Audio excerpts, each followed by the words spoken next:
Está bien, Claro, bueno, me hago cargo de mi longevidad y arranco claro. yo entonces. Bueno, como siempre me gusta contar alguna parte de la historia en forma de relato. Este relato comienza en Baviera, No, uno de los 16 estados federados de Alemania, ¿no? Como para que nos ubiquemos más o menos, estamos, si vemos el mapa de Alemania, hacia el sureste, con grandes ciudades que están en este estado de Baviera como Nuremberg y como Múnich o Múnich. Resulta que también en ese estado hay un pueblo llamado Ratisbona, obviamente es la traducción, porque el alemán no es un idioma el cual trabaje, hable, así que resulta que ahí en Ratisbona, en ese pueblito del estado de Baviera, en Alemania, hay una calle que se llama, como a ellos les gusta llamar a las cosas, ¿no? Calle de Waller o Wallerstrasse. Y ahí en esa callecita hay una casa muy antigua que tiene una placa de mármol que reza esta frase: esta casa fue la residencia de Ulrich Schmidl de Straubing, co-descubridor del Brasil y cofundador de Buenos Aires. Así que imagínense a ustedes que están escuchando ahí en la radio sí. lo que sería que uno estuviera caminando por esa Wallerstrasse o calle de Waller y de repente les llama atención esa placa y uno con su argentinismo a cuestas no podría dejar de googlear o buscar en algún lado por qué eso está colocado ahí, esa placa. Y resulta que ahí yo le pasé a Rodolfo la primera placa, que era el estado ahí de Baviera. La siguiente placa es la portada de un libro, que es un libro de viajes, que este tal Ulrico Schmidl o Ulrich Schmidl publica en 1567. Interesante. Con este título. A ver si ya creo que acá hay varios miembros de este programa de radio que han escrito un libro, y seguramente más de un oyente habrá escrito un libro, y cuando ha pensado en el título de su libro, una de las primeras cosas que uno dice, bueno, que no sea largo. Bueno, prepárense, porque el libro de este Ulrico Schmidl, el título reza esto: verídica descripción de varias navegaciones, como también de muchas partes desconocidas, islas, reinos y ciudades. También de muchos peligros, peleas y escaramuzas entre ellos y los nuestros, tanto por tierra como por mar, ocurridos de una manera extraordinaria, así como de la naturaleza. Y sigue, y sigue, y sigue, no los voy a aburrir, pero sigue. ¿No sería al revés? Ese es el libro. Y abrí la página y tiene una frase. Sería una buena observación, ¿eh? Así como alguna vez nos sorprendió Rayuela de Cortázar, bueno, esta sería una nueva sorpresa, ¿no? Así que resulta que este Ulrico Schmidl era un alemán, o digamos de la futura República Alemania, que nació ahí en la zona de Baviera, y que en 1535, junto con Pedro de Mendoza, zarpó del puerto de Sanlúcar de Barrameda, ahí pegadito a Cádiz, al mando de su expedición, ¿no?, de Pedro de Mendoza, y estaba compuesto por entre 11 y 14 naves, no sé, depende de la fuente que uno vea, pero eran aproximadamente 3.000 hombres. Y entre ellos iba nuestro amigo Ulrico Schmidl.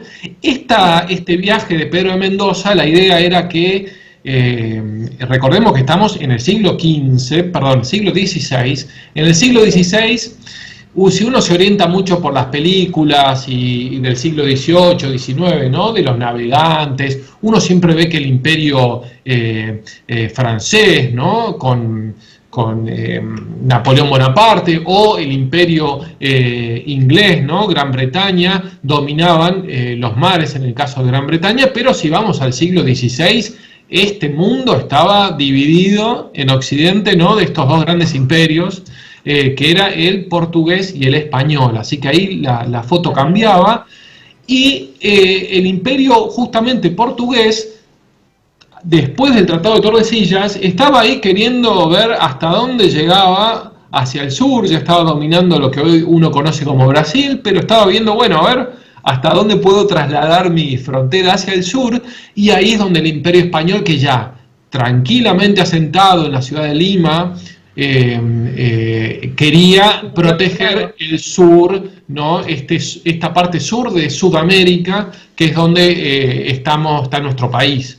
Si es que tomamos como país Argentina, para los que nos estén escuchando de otros lados. Así que esa era la idea de la expedición de Pedro de Mendoza, era uno de los adelantados. El único alemán que venía. Exactamente, con este Ulrico Schmidl.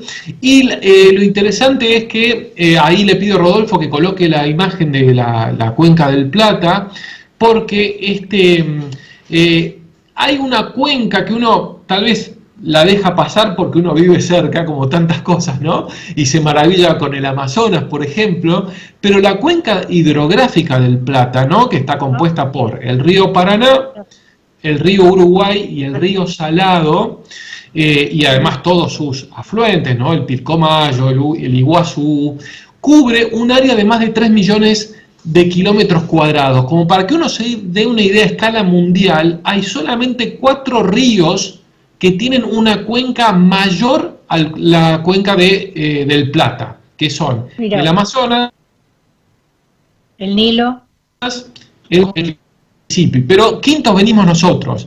Y ahí en la imagen que yo le pasé a Rodolfo, lo interesante para ver es que, por ejemplo, si hay una tormenta que está a unos 10-15 kilómetros al oeste de Río de Janeiro, y esa agua que cae en esa zona, muy cerquita de Río de Janeiro, drena hasta un río. Ese río es un afluente que termina apareciendo por el Paraná y termina apareciendo acá donde estamos nosotros parados, en este rinconcito del mundo, por el Río de la Plata. Así que exactamente, esta cuenca es gigantesca. Entonces, ahí pasamos a la imagen que tiene Ulrico Schmidl de este viaje, que él publica con la Fundación de Buenos Aires. Recordemos que esta Fundación de Buenos Aires, uno siempre habla de una primer Fundación de Buenos Aires y una segunda Fundación de Buenos Aires, pareciendo como que si las dos fundaciones, entre comillas, tuvieron la misma intención. Después, cuando uno se pone a leer, uno sabe que lo que se considera la primera fundación de Buenos Aires en 1536, con este Pedro de Mendoza, Ulrico Schmidl y 2.998 tipos más, y alguna que otra mujer, es simplemente un adelantado, y para ver si había realmente riqueza mineral cercana a donde hoy está Buenos Aires. ¿Y qué aporte puntual hizo don Ulrico? ¿Perdón? Ahí. ¿Qué aporte puntual hizo don Ulrico? Bueno, lo interesante es que él venía como soldado, ¿no? Acompañando a todo este emprendimiento del Imperio Español, y lo interesante es que él después, cuando relata, después vamos a hacer un comentario de sus relatos, pero vamos a comentar lo primero que dijo de estas tierras. Él comentaba cosas, por ejemplo, allí, sobre esa tierra, hemos encontrado unos indios que se llaman querandís, unos 3.000 hombres con sus mujeres e hijos, y nos trajeron pescado y carne para que comiéramos. También estas mujeres... de ese viaje. Sí, cronista del viaje. Él en verdad después, cuando vuelve a Alemania, ahí nos adelantamos a lo que le quería contar a lo último, es que él cuando vuelve a Alemania, él estuvo 20 años viviendo en toda esta parte sur de Sudamérica. Ahora en un ratito comentamos cómo terminó su historia, pero cuando él finalmente vuelve a Alemania, se encuentra con que todo este tipo de literatura, de relatos de viaje, eran realmente algo que era muy llamativo y como si fuera un bestseller hoy. Y entonces dice, bueno, tal vez a mí también me convenga publicar estos 20 años que seguramente les llamen la atención a más de uno, como ahora les voy a seguir citando algunas cosas que realmente llaman muchísimo la atención de estas zonas, ¿no? Por ejemplo, comentarios como, ahí les hablaba de los querandíes y él comentaba estas analogías, ¿no? Dice, estos querandíes no tienen paradero propio en el país, ¿no? Como diciendo, eran nómades, sino que vagan, claro, sino que vagan por la comarca, al igual que los gitanos en nuestro país. Ese comentario, ¿no? De comparación de los dos mundos, de dos pueblos nómades. Y bueno, nosotros sabemos por lo que hemos aprendido en el primario que si bien al principio la relación con los querandíes por estas tierras a partir de 1536 eran amistosas, después no terminaron siendo. ¿Por qué? Porque por un lado el Imperio Español no le terminó enviando toda la comida que necesitaba Pedro de Mendoza para estar viviendo en esas zonas. Claro. De este proto Buenos Aires, exactamente, y que los españoles lo trataban realmente a los querandíes bastante mal, o sea, les encantó cuando le trajeron comida, pero un día no les llevaron comida, como cuenta ahí Ulrico Schmidl, que aprovecho a todo esto para...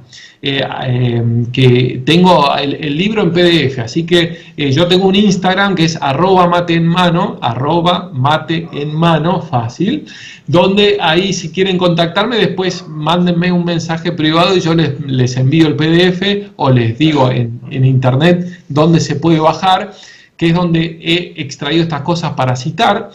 Así que este Ulrico Schmidl cuenta cosas como que también después los querandíes ya no les gustó para nada, que les empezaran a exigir esa comida que les habían llevado amistosamente. Y por último cuenta Ulrico que la gente no tenía que comer y se moría de hambre y padecía gran escasez, al extremo que los caballos no podían utilizarse. Fue tal la pena y el desastre del hambre que no bastaron ni ratas ni ratones, víboras ni otras sabandijas, hasta los zapatos, exactamente, hasta los zapatos y cueros, todo tuvo que ser comido. Sucedió que 3 españoles robaron un caballo y se lo comieron a escondidas. Todo esto estoy citando textual de Ulrico. Sí, Schmidl. Y así que esto se supo, se les prendió y se les dio tormento para que confesaran. Entonces se pronunció la sentencia de que se ajusticiara a los 3 españoles y se los colgara en una horca. Fíjense, usa el término a los 3 españoles porque él no era español, ¿no? Así se cumplió y se les ahorcó. Ni bien se los había ajusticiado y se hizo la noche y cada uno se fue a su casa en este pequeñito fuerte que tenían. Algunos otros españoles cortaron los muslos y otros pedazos del cuerpo de los ahorcados, se los llevaron a sus casas y allí se los comieron. Esto es lo que recuerda Schmidl en sus memorias, ¿no? Ahora... Bueno, súper, así que ¿a dónde iban? Lo único que tenían como carne eran sus compañeros. Exactamente, ¿no? Así que este concepto de que los aborígenes, qué barbaridad, qué antropófagos, ¿no? Ahora va cambiando un poco la idea si uno ya empieza a ver que hasta los mismos españoles entre ellos se comían. Ahora, para 1541 la situación ya en este fuerte era insostenible y decidieron, con algunos adelantados antes, empezar a meterse un poco más hacia adentro de esta parte sur de Sudamérica, donde estaban buscando obviamente lo que todos buscaríamos en esa época, que era alguna riqueza mineral, ¿no? Plata, oro, cualquier cosa. Oro y plata, sí. Exactamente, así que imagínense que en esta cuenca del Plata enfrente, estos españoles junto con Ulrico Schmidl deciden ir río arriba. Ahora, si uno decide ir río arriba, uno dice, bueno, tengo el Salado no, porque estaba más al sur, no creo que me lleve muy adentro. Tengo el río Paraná y el río Uruguay para ascender río arriba. La realidad es que el río Paraná tiene 3 veces más caudal de agua que el río Uruguay, sumado a que el río Uruguay, como alguna vez hemos escuchado, tiene saltos, ¿no? Tiene de ahí la famosa ciudad de Salto, ciudad hermana con Concordia, donde está la represa. Entonces, es más difícil de remontar, claro. El otro es más de llanura, va bajando. exactamente, así que el río Paraguay con río Paraná, con este semejante caudal sumado a que no tiene estos saltos que sí tiene el río Uruguay, era el río por el cual ascender. Y ahí es donde le pido a Rodolfo que muestre una imagen donde también Ulrico Schmidl hace un dibujo de una llama. Imagínense lo que era ver en 1500, finalizando el siglo XVI, en la zona de Baviera, una publicación de alguien que había viajado del otro lado del Atlántico, había estado durante 20 años y te muestra, no solamente te cuenta, sino que te muestra en su libro algunos españoles... Un animal raro. Sí, caminando, montados a llamas, ¿no? O sea, yo me acuerdo alguna vez... Ahora viéramos una excursión en la luna. Totalmente. Claro, era todo nuevo, no se sabía nada. Totalmente. De hecho, les consulto si algunos de las otras personas que están en la mesa, Cristina y Margarita, alguna vez se han enfrentado a una llama, digamos, frente a frente. Bueno, una de las cosas, muy bien, una de las cosas que a mí más me sorprendió cuando me enfrenté a una llama es que está a tu altura, ¿no? La cabeza. Uno acostumbrado a un perrito que se tiene que agachar a acariciarlo. Bueno, la llama impresiona un poco más. Así que imagínense lo que impresionaría a aquellos alemanes por aquella época. No se conocían las llamas, son animales autóctonos. Totalmente. ¿Sabes que acá hay un colegio que lleva el nombre de Ulrico Schmidl? Está en Munro. Mira vos. Un colegio que fundaron los alemanes, tiene una historia. Los alemanes habían hecho escuelas cuando vinieron acá, una escuela que está sobre la avenida San Martín y la avenida Maipú, otra escuela en Munro, que ahora es la escuela 19, pero eso la hicieron los alemanes con sus propias manos en los años 40, en esa década. Después, cuando declaramos para que sus hijos aprendan el idioma del país que los recibió. Después esas escuelas fueron confiscadas cuando le declaramos la guerra a Alemania, después de la Segunda Guerra Mundial. Después, en el tiempo de Frondizi, le devolvió las propiedades, la plata, los indemnizó. Esas escuelas, en el momento que las confiscaron, fueron escuelas fiscales. La 19 de Munro, la 8 de acá de Florida, de Vicente López. Y esa 19, como no le devolvieron el edificio, le devolvieron la plata, edificaron una escuela a pocas cuadras que se llama Ulrico Schmidl, que ahora... Así que tiene razón, hay muchas conexiones con esto, y además, en esa escuela 19, cuando remodelaron, descubrieron que había muchas cruces esvásticas que eran propias de los ejércitos antiguos y de esa época. Claro, mirá, buenísimo. Baviera, otro vecino, el edificio que está el Museo Lumiton, el primero que edificó esa casa, era una familia en 1914, vino a Buenos Aires, de Baviera, del pueblo Algoy. Lehmann se llamaban los primeros dueños. Mirá. Y le puso Algovia por el nombre de donde provenía, que era Algoy. Ya cuántas relaciones se van entrecruzando en la vida. Bueno, espectacular. Sí, Margarita, contá lo que se